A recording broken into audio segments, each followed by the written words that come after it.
বাংলাদেশের দুই কিংবদন্তি মুশফিকুর রহিম মাহমুদুল্লাহ রিয়াদের ন্যাশনাল সার্ভিস শেষ হতে যাচ্ছে। দুজনের একজন পাকিস্তানের বিপক্ষে চ্যাম্পিয়ন্স ট্রফি ম্যাচের পর অথবা ম্যাচের আগে ঘোষণা দিতে পারেন আন্তর্জাতিক ক্রিকেট থেকে সরে দাঁড়ানোর। হ্যাঁ, এমন খবরই বিসিবি কর্তাদের সূত্রের বরাত দিয়ে শোনা যাচ্ছে।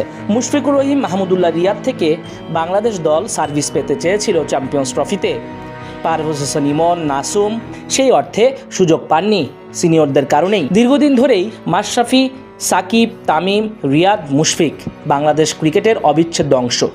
তবে সময় যত গড়িয়েছে ততই তারা হতাশ করছেন। সেই 2019 বিশ্বকাপে 5 পাণ্ডব যেহেতু কিছুই করতে পারেনি, এরপর থেকে আলোচনা ওঠে সিনিয়রদের বাদ দিয়েই নতুন করে চিন্তাভাবনা করার। অথচ দেখতে দেখতে 2025 চ্যাম্পিয়ন্স ট্রফি এসে পড়ল। তামিম, সাকিব কিংবা মাশরাফি সময়ের পালাবদলে নানা কারণে তারা ছেড়ে দিয়েছেন দায়িত্ব, কিন্তু রয়ে গেছেন সাইলেন্ট কিলার আর মিস্টার ডিপেন্ডেবল। ক্রিকেট ছাড়ার কোনো প্ল্যান আপাতত নাই, কারণ তারা দ্বিপাক্ষিক সিরিজে ভালো করেন, কিন্তু বৈশ্বিক আসরে গিয়ে কিছুই করতে পারেন না, প্রত্যাশার চাপ সামাল দিতে পারেন না।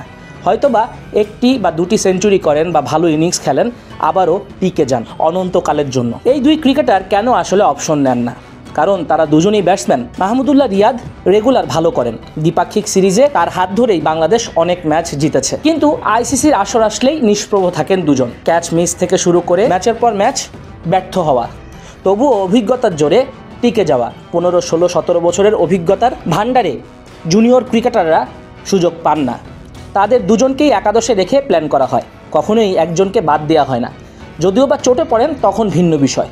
এছাড়া তরুণ ক্রিকেটারদের চান্স পাওয়ার কোনো সুযোগ নেই। একজন তরুণ ক্রিকেটার ধারাবাহিকভাবে ভালো খেলে চিন্তা করেন বৈশ্বিক আসরে যদি সুযোগ পান দেখিয়ে দিবেন বা চেষ্টার কমতি রাখবেন না, কিন্তু তাদের মনস্তাত্ত্বিক লড়াইয়ের সঙ্গে সঙ্গে সিনিয়র কোটার সঙ্গেও লড়তে হয়, যার কারণে পারভেজ ইমনরা সুযোগ পান না চ্যাম্পিয়ন্স ট্রফিতে। বিপিএলে ভালো করেও সৌম্য সরকার কিংবা নুরুল হাসান সোহান, শামীম পাটোয়ারিদেরও সুযোগ হয় না।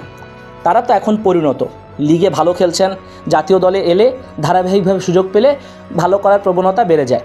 আর তাছাড়া এই 5 পাণ্ডবকে দিয়ে তো অনেক হলো, তাদের অর্জন ভোলান না। তবে সামনে পা বাড়াতে হলে একটা জায়গায় ফুল স্টপ টানতেই হয়। সেই লক্ষ্যে বিসিবি নাকি জিম্বাবুয়েকে ডেকে এনেও ফেয়ারওয়েল ম্যাচ খেলাবে সিনিয়রদের বিদায় দেওয়ার সময়। মুশফিক, রিয়াদ সেই প্ল্যানের অংশও হবেন। ভক্ত সমর্থকরা এখন নতুনের দিকে তাকাতে চায়, দলে দেখতে চায় শামীম পাটোয়ারি, নুরুল হাসান সোহান, মাহিদুল অঙ্কনদের, যাদের আস্তে আস্তে তৈরি করলে আগামী 2, 4, 5 বছর পরে বাংলাদেশ দল আবারও একটা শক্ত অবস্থানে যেতে পারবে। এখন দেখার অপেক্ষা পাকিস্তান ম্যাচে কে রিটায়ার করেন। আপনাদের কি মন্তব্য? মুশফিক নাকি রিয়াদ, নাকি দুজনের একজনও না? কারণ এই ঘটনা 2023 বিশ্বকাপের সময় চলেছে। এই দুজন ঘোষণা দিয়েছেন যতদিন ফিট থাকবেন ক্রিকেট খেলে যাবেন। এই সময়ে এসেও কিপার মুশফিকের কোনো বিকল্প নাই। শান্ত এমনই ইঙ্গিত দিয়েছেন।